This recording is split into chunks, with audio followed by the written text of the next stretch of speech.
So, welcome to the lesson on dissimilar welding.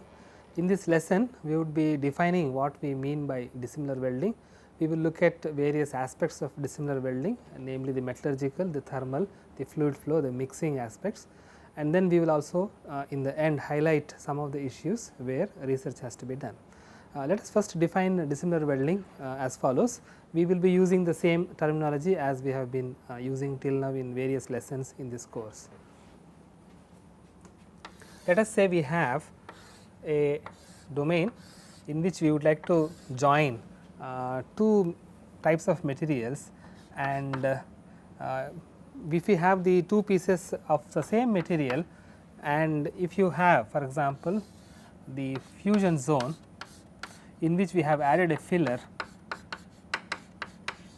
which is heterogeneous, namely it is of a different material, let us say filler B, then here you have B plus A, and so this is a situation where you have A plus B melt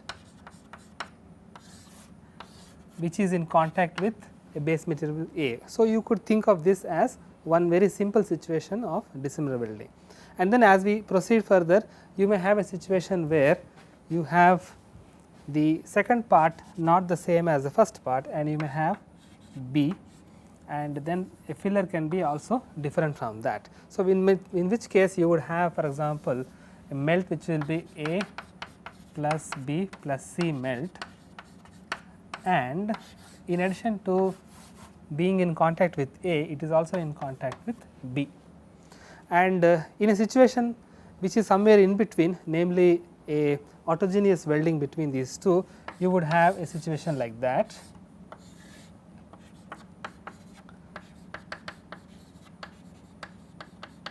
So, you can see that these are the various scenarios that would be considered under the broad subject of dissimilar welding, namely a melt that is different composition from the two base materials, and a melt that would be having, for example, a filler also. So, you could have basically three different materials coming in a weldment together. That is the reason why we would call it as a dissimilar welding. Now, this definition can then be seen to extend the discussion into even other related processes. For example, let us take brazing and surface alloying, and we have cladding, and even a newly emerging subject called additive manufacturing.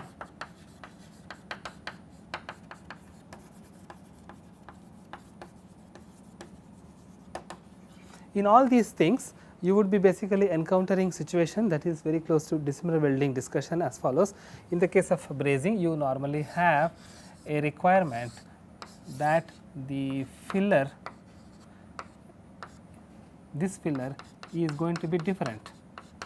It is going to be molten when A and B are not molten yet. So, this is a situation where you have a dissimilar joining that is possible. Alloying is a situation where you have on the surface of a material a molten pool that is created, and you want to add a particular element into it. So, you would like to add B and an element B into a base material A, so that the surface layer would have, for example, enhanced corrosion resistance or enhanced abrasion resistance, etc. So, you have situations where you want to alloy only the surface, and that would also constitute a geometry which would be similar to what we have discussed in the dissimilar joining. Cladding is a situation where you are going to have a weld overlay. In such a situation where you want to deposit a material B on the top of a surface of a material A, so that you would like to have a surface that is having better properties, again for perhaps oxidation or corrosion or abrasion resistance, etc. You normally would not be able to distinguish between alloying and cladding as two separate processes, because most of the ways by which you can deposit these are the same processes called as weld overlay. So, you would have a situation actually in this manner, where you have some amount of alloying and some amount of cladding, and more alloying you would be coming into this situation, and more cladding you will be coming to this situation. And what is the parameter that would distinguish between these two, it is basically a parameter called as dilution. That is basically how much of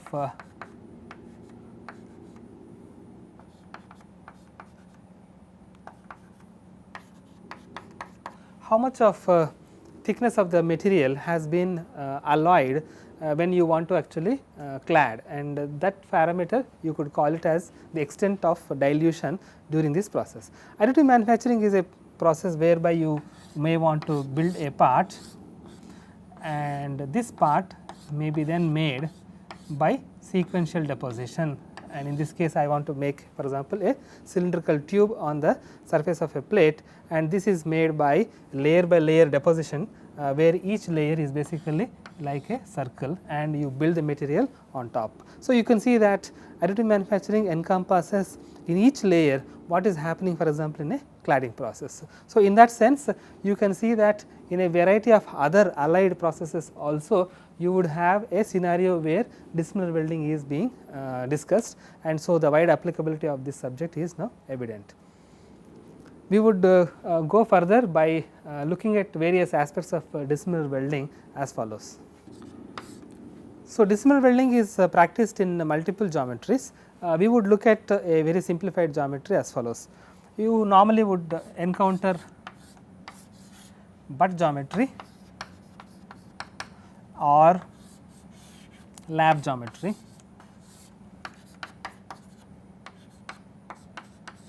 And you will also encounter the slab geometry in the different geometries in this manner also. So, you will have situations where you want to join a pipe to another pipe, or plate to another plate, or a thick plate to another thick plate. In all these geometries you can actually visualize what would happen in a small region, and then you would see that you can always think of that as just a pair of two materials that are being joined. So, you can actually take the case of butt geometry and then analyze the process and then see that the physics is happening in a very similar manner in the rest of the geometries also. So, we would limit our discussion to butt geometry for this lesson, because that would illustrate adequately what we need to understand in dissimilar joining. Now, what are the various aspects of dissimilar joining that we are going to cover? They are as follows. Basically, what is happening is that you have basically a heat source that is going to be present to melt. So, you would have this is going to affect heating, and then we would have melting, and then you would have mixing of those molten regions, and after the mixing is happening, then when the heat source is moving away, you would have solidification of the mixed region that is in between the two different materials. So, you would have basically solidification. This solidification of these melts is different from normal welding, because the solid part over which it has to grow is not the same as what is the molten region. So, it is not the same as, for example, the melt is not the same as the solid from where the grains can grow. So, that is a very different thing, and after the solidification is over, you have usually the metallurgical processes such as precipitation of various phases that would be coming because of the alloy that you have chosen, and then different morphologies of those phases as they evolve, and then the stresses because of any shrinkage of the different phases to different extents as the cooling is happening. So, these are all the various stages how a dissimilar weld is going to form and come up to room temperature, and then in this process there can be many things that can go wrong at various stages. So, the success of a dissimilar weld depends very strongly on each of these processes happening the way we would like to have.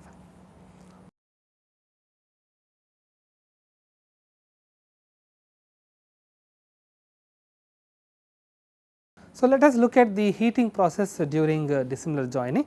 For illustration, we would take butt geometry and put two materials side by side, and then look at how the heating could be different during the dissimilar joining.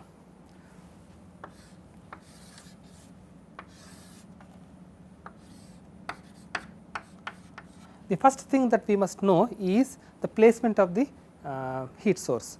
Earlier when you are joining the same material, the placement is with respect to the center line, and that would not be playing a very significant role as long as the air gap between them does not alter the thermal characteristics. However, in this case now you have got two materials that are different. So, the placement of heat source is very important. So, the placement of heat source can be in the following manner.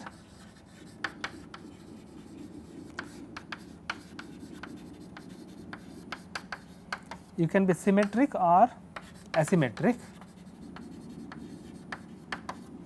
Why would you like to consider the case of asymmetric placement? It is, for example, when the melting point of A is, for example, very different from that of B. So, if a melting point of A is very large compared to that of B, then what would happen is that if you were to place the heat source towards the B side, then B would melt a lot, and before even A would start melting, and you may have a situation where you have a braze welding kind of a process. So, you may want to choose a variant of the dissimilar welding by the choice of the materials that are at hand. So, the heat source is not always symmetrically placed. If you want to do braze joining, you may want to place it on the side where the material is going to be molten faster, so that is what is being brazed onto the relatively refractory metal which is on the A side. Otherwise, normally if you want to look at the symmetric side, symmetric placement of the heat source, then we will see what would happen. So, let us say symmetrically placed.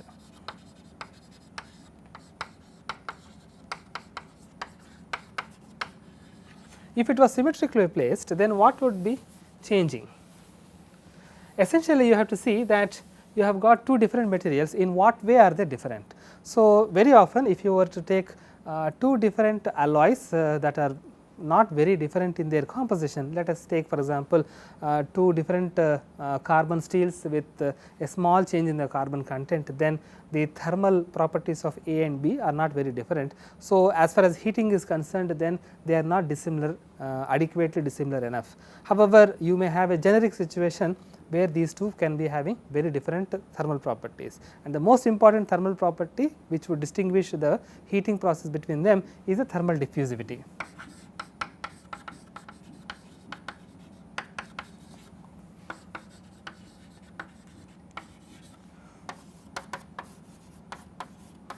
So, it is basically ratio of thermal conductivity, the density and the heat capacity of the material. What would happen when you have this property very different? Let us take the case of alpha of A, for example, more than alpha of B. What happens when the thermal diffusivity of A is large? What would happen is basically the same amount of heat is placed on both sides, but the heat that is placed on A side would actually be getting removed much faster.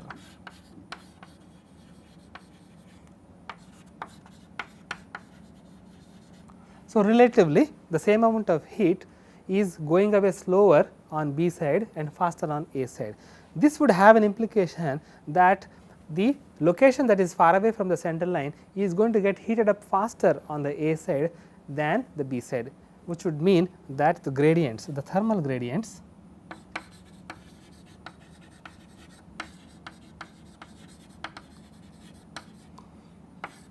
on the A side are going to be shallow,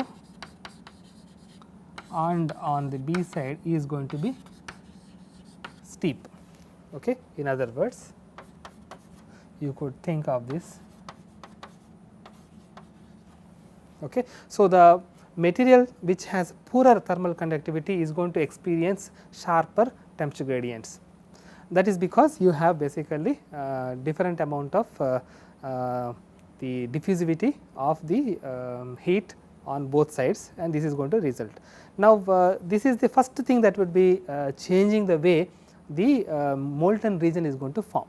Now, it is not obvious that just because the thermal diffusivity is different, the molten region is going to be the same way.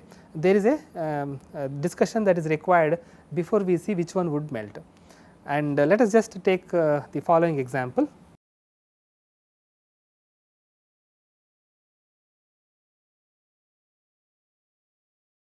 So, as you can see that here as the heat is being applied, the heat is accumulated on B side more than on A side. So, if you have a situation that the melting point of A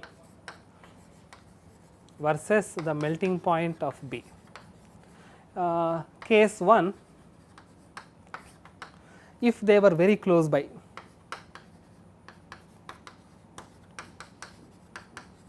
if they are very close by, then you would see that on the B side the heat is not going away fast. So, it is getting heated up faster at the center line, and therefore, you would see that the melting may initiate on the B side.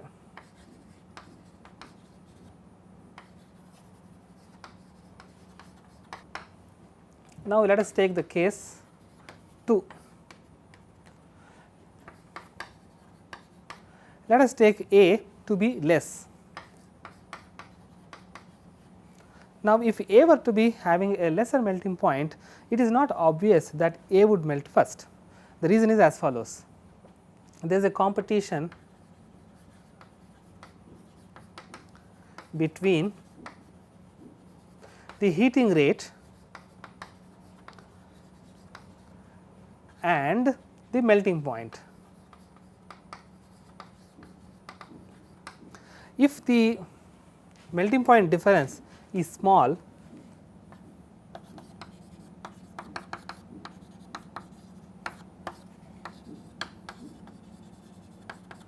if it is small, by small what we mean is couple of 100 degrees centigrade, then you would see that if the heating rate on the B side is faster, then B would still melt, though the melting point of B is higher. So, it is not obvious that what is lower melting would actually melt earlier.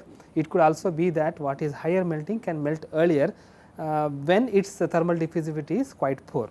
The competition between these two can be resolved only numerically when we simulate the process of heating and melting on both sides by giving the same amount of heat and then seeing which would melt fast, because there is a competition of how much of heat is removed versus how much of heat is available for it to rise upwards. Okay. So, on the once the materials have reached to the melting point, then you would see that there will be a competition of the melt formation also on both sides, and we would see that unlike in similar welding, you may not have the same way of melting on both sides. By that what we mean is as follows: let us take one of the cases for our analysis.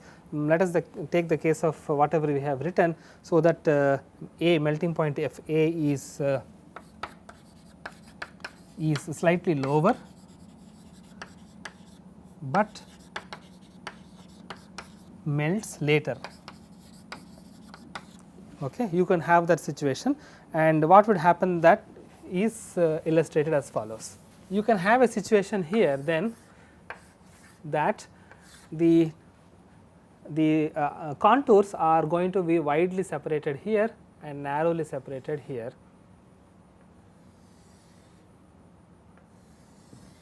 These are all basically temperature contours.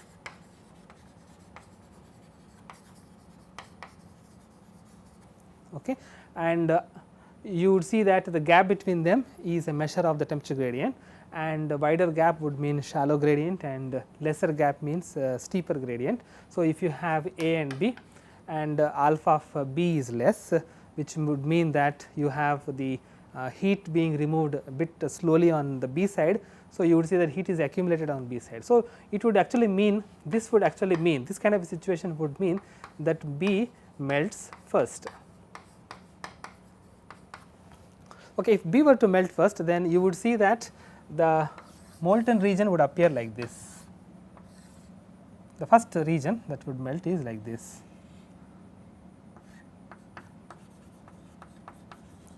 And the heat is still being applied symmetrically on top. Now, you can see that for the A side, you have got two modes by which melt can initiate. For the A side, to start melting, it has two modes. One is direct heat from the source, and another way of heat. This is first direct heat, what is coming down from the heat source. That is one way of making the A side melt. There is another way, that is from the liquid that has formed on the B side. So, that is basically convective heating from B side. So, I can actually explain that by exaggerating this geometry to indicate this phenomenon. Basically, let us make this very big. So, A is not molten, B is molten, and you have got on the B side. So, some kind of an advection is always there in the melt pool. So, you can see that the heat is being brought towards the A side by the advection within the molten pool. So, as it would grow, and you can see that heat coming laterally is also aiding in the melting of A. So, apart from what is heat is coming from the top, you also have lateral heat coming in, and therefore, from the A side the melting is actually in twofold. And because it is a molten B that is coming in contact of A, then you can say that the way A would melt is not by melting directly, it also is by dissolving into B. So, you also have possibility that this may indicate possibility of dissolution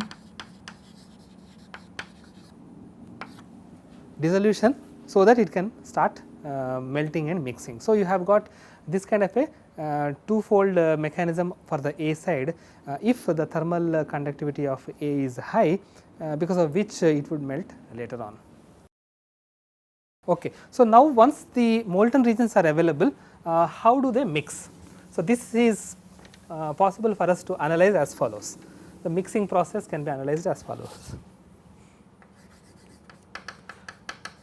So, mixing is only when we actually have both the sides molten to some extent. So, the initial point for mixing, let us take the situation where basically you have got some amount of A and some more amount of B molten. This entire thing is basically liquid. Now, you know that due to various driving forces, namely the buoyancy, the Marangoni convection, and also depending upon the heat source, the electromagnetic forces, there are various driving forces because of which the molten pool would be having an advection, and that advection would tell whether or not A and B would mix. So, how would any two materials would mix? We can analyze as follows. You can actually think of mixing as a process of stretching and folding followed by diffusion. What I mean by that is as follows. If you have a region, let us say a small amount of B is being advected into the A side, then you would see that this is going to be stretched. So, what I mean by stretching is then like this, and because of the advection this layer is then going to be folded. So, you then would see that. Okay. Now, you see that the thickness over which this is A and this is B, this is B, this is A, the thickness over which the diffusion has to take place is now shrunk, and if this were to proceed further, you may have a situation like this.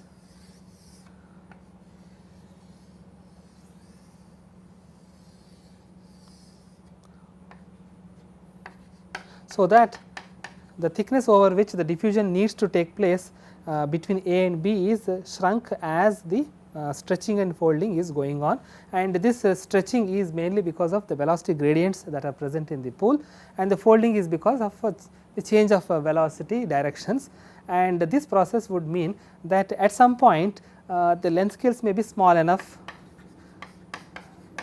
length scales may reach dimensions which are small enough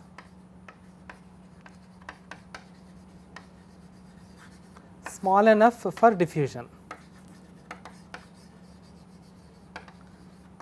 small enough for diffusion in the sense you know already that the solutal diffusivity is generally very poor, it is about 3 to 4 orders of magnitude smaller than thermal diffusivity. So, normally we do not want to think of ability of mixing between A and B over such a large length, it is not, that is not the fact, but when the layers of B are going to penetrate into A and then are going to be stretched and folded, you would have a situation where the distance over which the mixing is supposed to take place is very small, and then it would happen if the diffusion would permit, because the length scales are now small.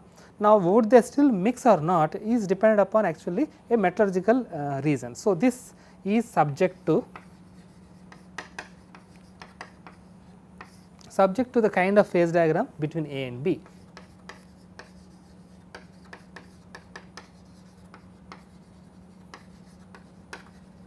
So, are the elements A and B or the alloys A and B miscible or not is something that we can deduce from the phase diagram, and that is what is going to tell us whether after even this much of process would they still mix or not. And we can come to the categories of those alloys as follows. You have got the categories as follows: A and B fully miscible,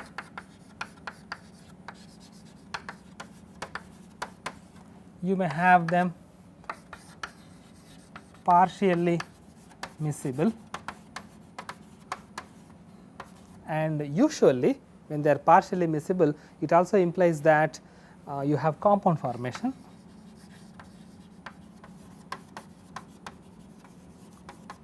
And these are the situations where the dissimilar welding is struck off as not feasible.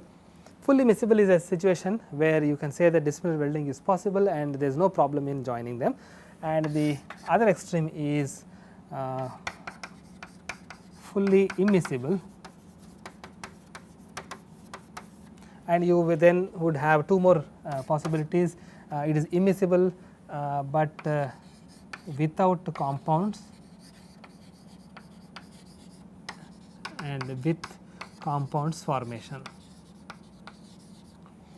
And you can see that the situations which are very straightforward for us to have joining process taking place, you can say that in this situation it is very possible, and again in this case is very much possible, and you always have a problem when these are the situations where whether it mixes a little bit or does not mix at all, and then you have a compound formation, and how these compounds would form between the layers of those mixed stretched and mixed layers where they are going to form, whether they are actually going to withstand the kind of stresses, thermal stresses during the cooling of the weldment, and if they do not withstand, that is when we basically have the dissimilar joining failing. So, basically you can see that metallurgical compatibility must be looked at. Now, some examples are suitable at this point.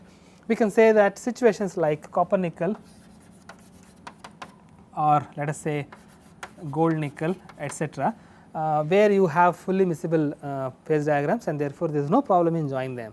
And you also can think of fully miscible regions as two different alloys of slightly different compositions. So, they also can be thought of as fully miscible. Let us take for example, two steels of slightly varying carbon content or two aluminum alloys of slightly varying copper content or silicon content. So, such situations can be thought of as fully miscible situations, and you also have fully immiscible situations without compounds, for example, iron and copper, or for example, steel and brass. So, you have those situations coming here, and you have the remaining cases, for example, between important technical alloy categories such as superalloys and aluminum alloys, titanium alloys and aluminum alloys, or superalloys and titanium alloys. So, you have those combinations where you have got detrimental compounds that are forming, and you normally have difficulty in dissimilar joining. So, you can see that after the mixing process is over, you can see whether the diffusion will take place or not, and you can see that the diffusion will take place in these two regions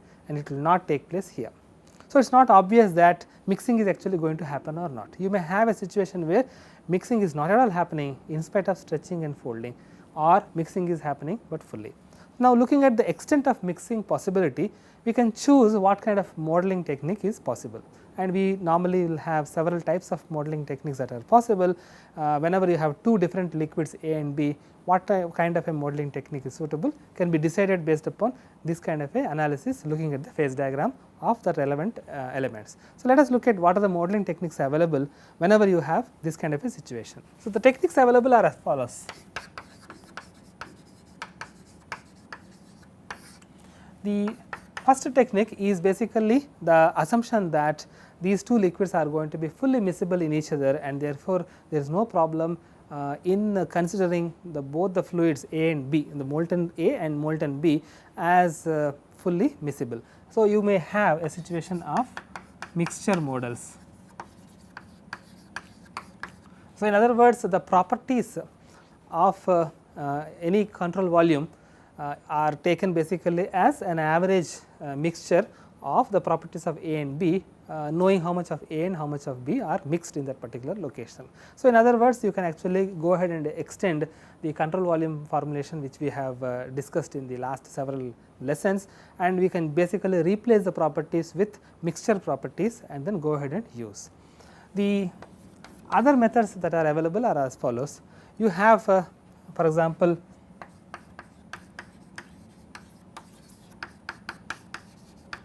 volume of fluid approach.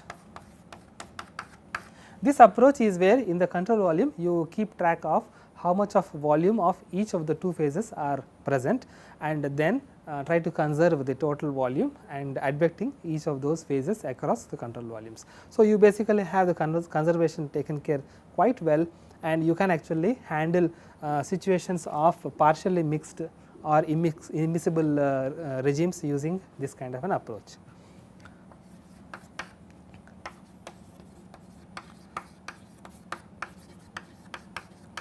So, level set method is again one more approach, where you basically think of a parameter phi, which is basically the level set parameter. It has a similarity with respect to what is called as an order parameter.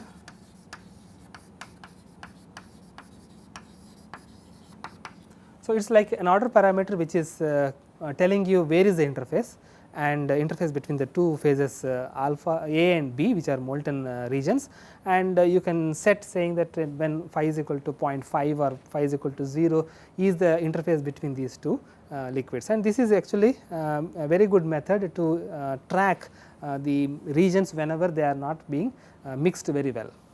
And the last method, of course, is what is called is the front tracking.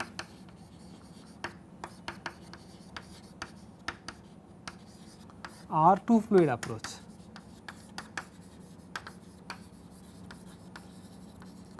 So, in this approach we basically populate the domain with particles or marker locations, and then we want to track where is the interface between the two regions, and this is very suitable in situations where you have completely no possibility of mixing. And it is also quite complicated because you normally will have to handle how the interface is going to split the domain or join two domains, and that would require a lot of bookkeeping with respect to the location of the interface, remeshing, etc. So, we have basically a variety of methods that can handle a variety of mixing possibilities, and what is very suitable for dissimilar welding for metallic materials, particularly the kind of alloys that we normally encounter in structural engineering scenarios. So, basically we will have requirement only to look at these approaches. The reason being that most of the metallic materials that we are looking at are either fully mixing with each other or partially mixing with each other. So, you normally do not have situations where they are totally not at all mixing with each other. So, you may not require to go to the situation of front tracking methods at all. You will have a situation when you have interlayers that will not be mixed to a large extent. So, in the case of interlayers, you may want to use a level set method to know the location of the interlayer if it was to melt and move a little bit away from its original location. So, you have situations where the mixture model is going to be the used maximum, and front tracking or two fluid approach is used minimum, in the context of dissimilar metal joining, the modeling aspect as far as the metallurgical scenario is concerned. Okay. So, let us go to some additional details of the mixture model, because that is what we have seen as very suitable for dissimilar joining for most of the metallic materials. So, we will go to some more details of that, what we mean by that. So, what are the things that are going to be mixed?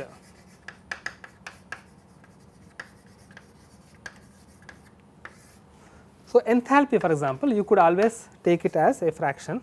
So,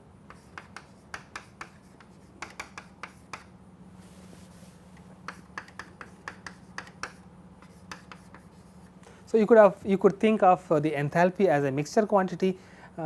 If you have A and B that are being joined, then the enthalpy of A and B can be thought of as mixed within the control volume, and the fraction of A and fraction of B that is present in that control volume can be taken, and then you can average it out, and you can say that F A and F B, sum of it is 1. So, therefore, instead of F B I can write 1 minus F A.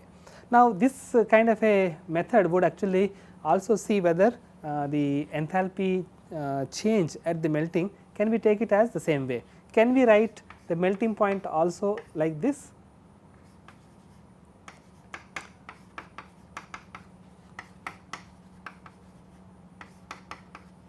Or rather 1 minus F A.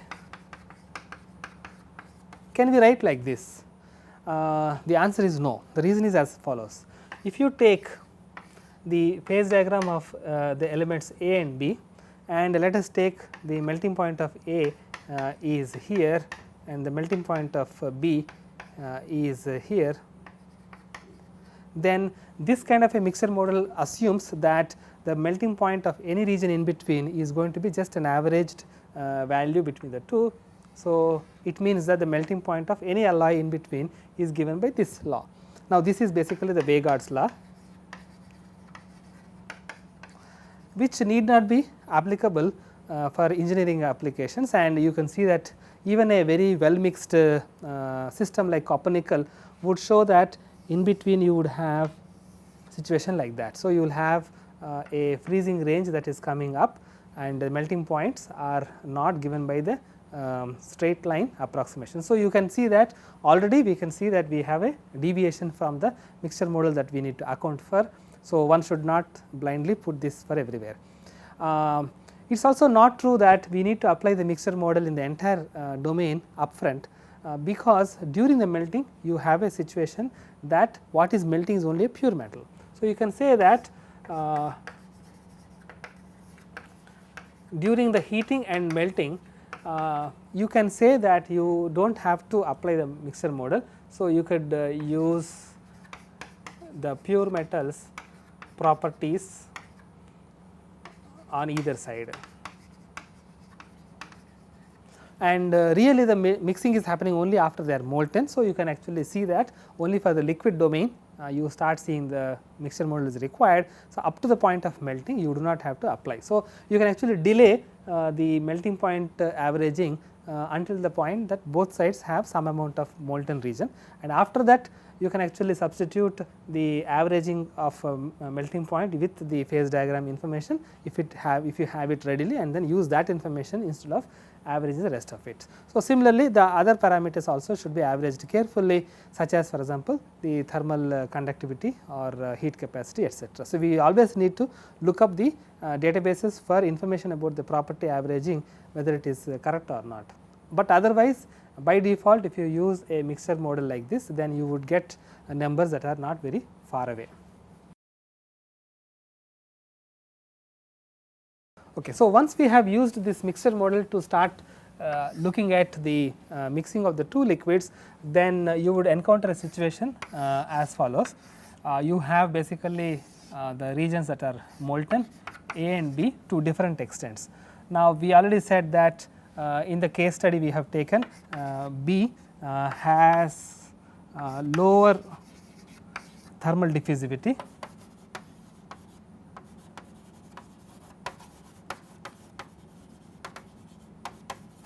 and it meant that B melts first, and you already saw that we took the example where the melting point of B is higher. So, which means that as you are cooling, B also starts to solidify last. Okay. So, what this means is basically this region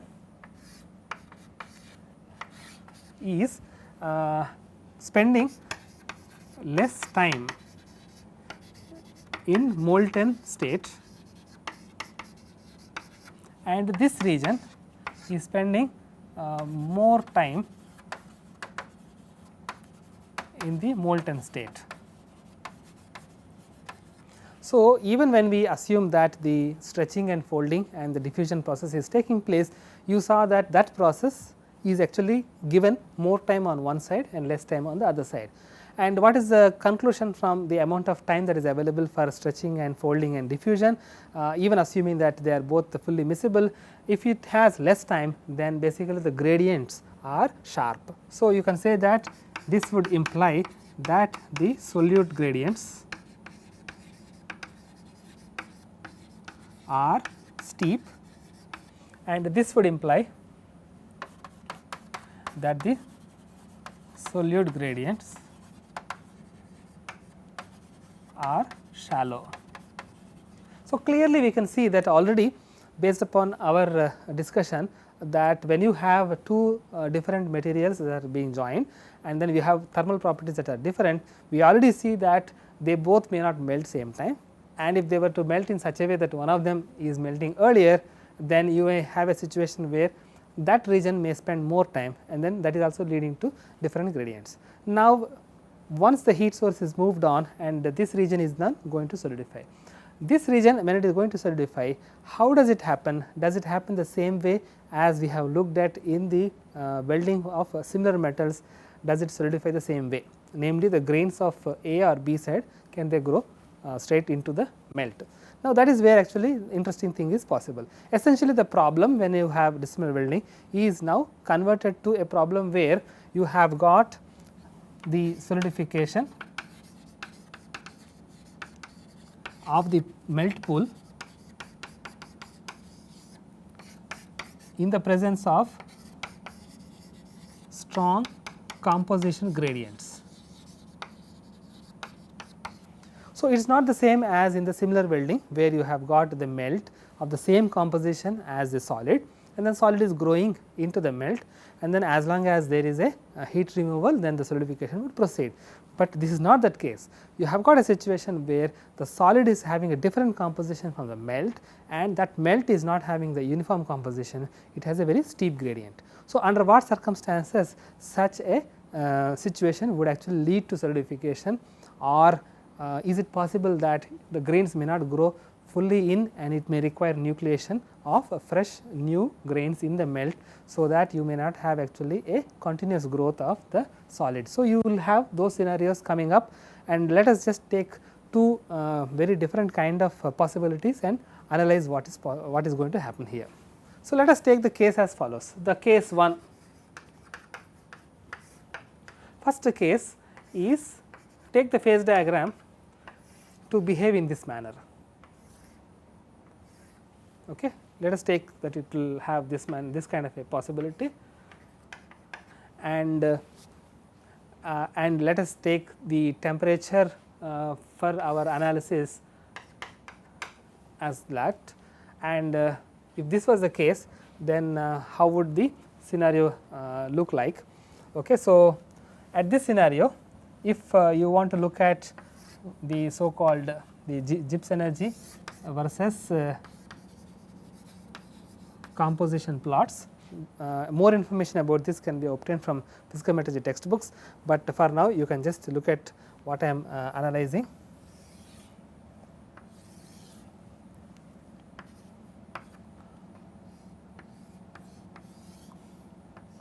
You can see that the temperature Ti is where these two compositions are at equilibrium. So, this is basically the solidus composition, and this is the liquidous compositions that are in equilibrium with each other as solid and liquid, and you can see that that is actually example is given by this situation, the solid composition and the liquid composition that are in equilibrium. So, that there is a common tangent construction that is possible. And how is the region that is looking like here?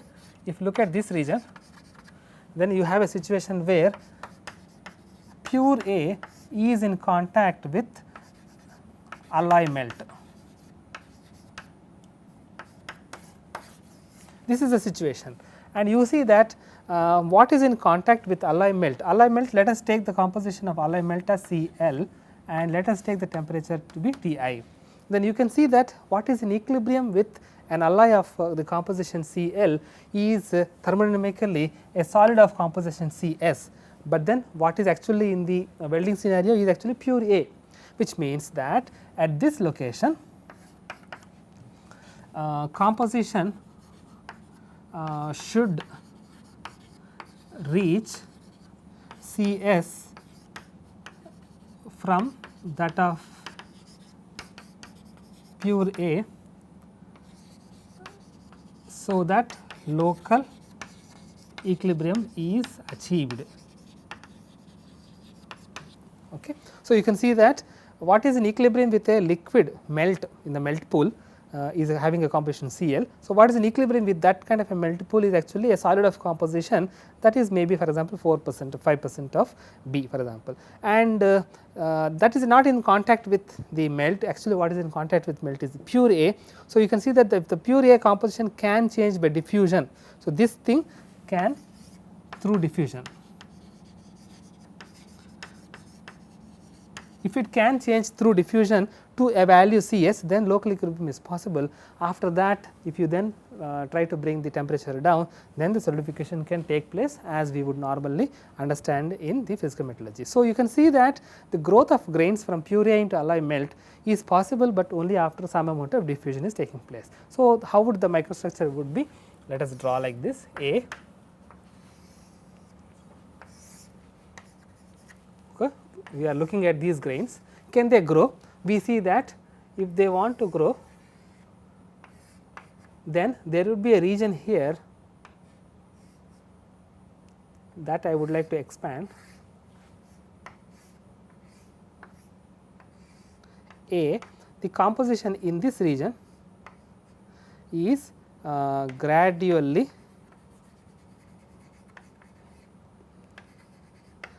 enriched from pure A to alloy of A plus B. So, as the grains of A were trying to grow into the melt, you have to expect that the composition locally has to change, and then only the growth is possible.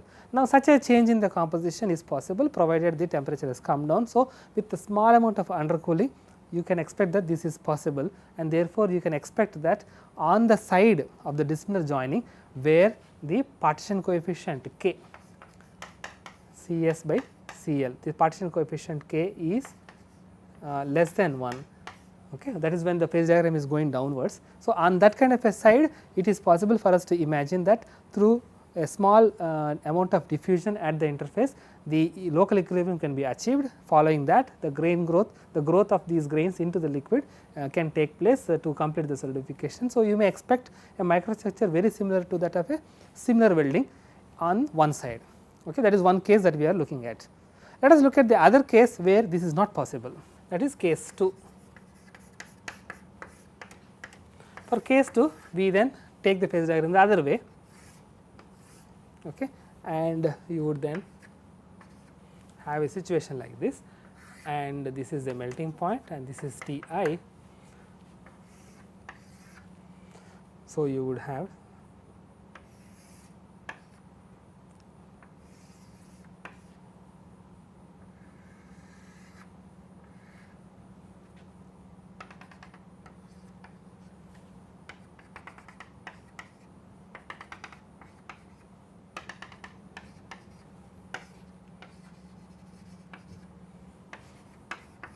So, you have a phase diagram like this, this is composition, and you have a situation where the partition coefficient is greater than 1, and that means the phase diagram is going upwards, there it is going downwards, both are possible in various alloy categories.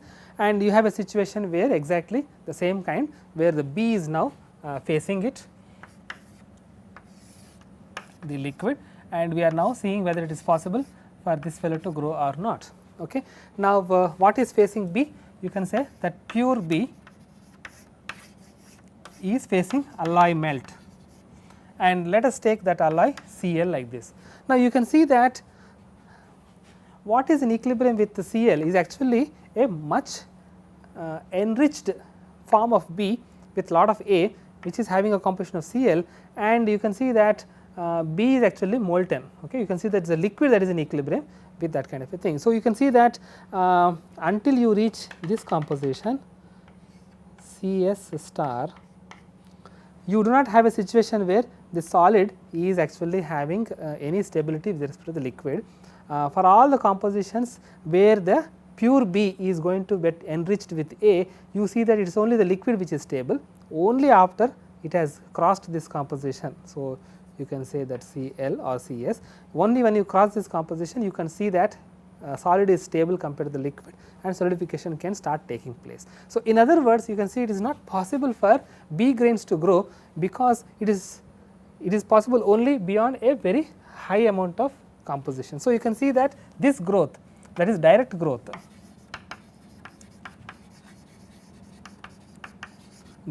of grains of B into melt, not possible. Now, if B were not able to solidify, then how would the liquid on that side freeze? It would happen basically by nucleation of solid in the region, and that would actually normally take some amount of undercooling, which means that on the B side you will not see a microstructure similar to the similar welding situation where the grains are growing into the melt. Instead, you would see that this interface is only going to be what is molten, and then the grains here will not have any relation with the grains of B.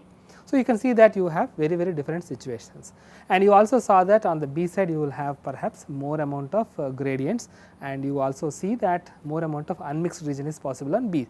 So, you can see that in a dissimilar case, the way the melt pool is going to solidify can be very different on both sides. On one side it may be achieving the microstructure similar to the similar welding, on the other side it may not be able to take place at all. Okay. And that is reason is basically motivated from partition coefficient being less than 1 or more than 1, and looking at the situation of a pure metal in contact with alloy melt in the presence of a gradient. Okay. So, at this juncture then we would then see what would happen further. As the solidification is then taking place, whether directly from the melt or not, then this is the situation that would happen. And you have got the region, this is the alloy of A, B, and maybe even C, because some addition of C is possible. Okay. Now, you would see that on one side it may be possible for the grains to grow in, and on the other side it may not happen at all, and you see that some other grains are forming. Okay. And you would see that as this is going on, you would have also situation where the composition is gradually changing, and you will have a region where the composition may be such that certain intermetallic can form. And what would be the shape of such an intermetallic region? It would be the same shape as that of the fusion zone, and in a longitudinal section it would look like this.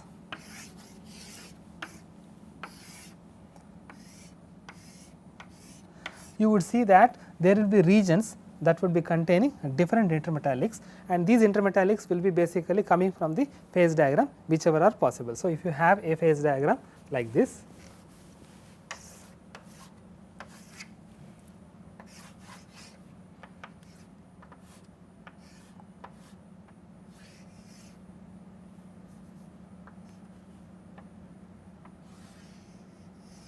so you have some intermetallic here. This beta, for example, is appearing when you have a composition that is enriched. So, you may have regions containing B appearing in this kind of a fashion, located in a region that is basically following the shape of the fusion zone. Okay. And these regions are going to be subjected to stresses because of the shrinkage of the material as the temperature is brought down, and whether they are able to withstand the stresses or not will tell whether the cracks will actually form or not. So, a lot of discussion is possible when we look at what are all the compounds that are going to form. We will not do that because that is specific to a particular alloy category, but at this juncture we would say that there are so many things that would change from the point where you have got the heating, and then later the initiation of melt, and then you have got the mixing, and then the solidification. So, at each stages there are different things that will be happening compared to the similar welding situation, and therefore, you may expect the final result to be either successful or not, depending upon the properties of the kind of compounds that can form, and also the properties of the rest of the two materials that are being joined. At this juncture, I would like to close by giving some remarks about how we proceed to understand further. So, what we plan to do is as follows. It is possible to understand how these entire processes, namely the heating, melting, mixing,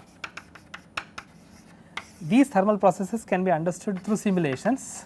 So, what I plan to do is following the two-part lesson on numerical simulations to thermal field and fluid flow in welding, I would like to show you some slides on how the evolution of thermal field and fluid flow will take place, and then we will also then combine with this lesson to show if the material properties were to be different, then how would those profiles look different when you have these three stages. So, we would actually combine them to make a slide presentation shortly in a later lesson to show how the difference will be happening. And regarding solidification, we will actually be able to see the difference only when we look at the microstructures. So, few microstructures can also be shown to see the difference of solidification on both sides when dissimilar welding is happening. Now, how close is the analysis that we are applying to the allied problems such as brazing or braze welding or cladding or surface alloying or additive manufacturing. This is a problem that is to be seen, and we will take the as a separate lesson where we can look at only a geometrical variation, and rest of the discussion wherever you have got the differences of properties playing a role, then we will refer back to this lesson where we have discussed them in detail. So, with that we close this topic of dissimilar welding, and then we will continue further with simulations of dissimilar welding for illustration purpose. Thank you.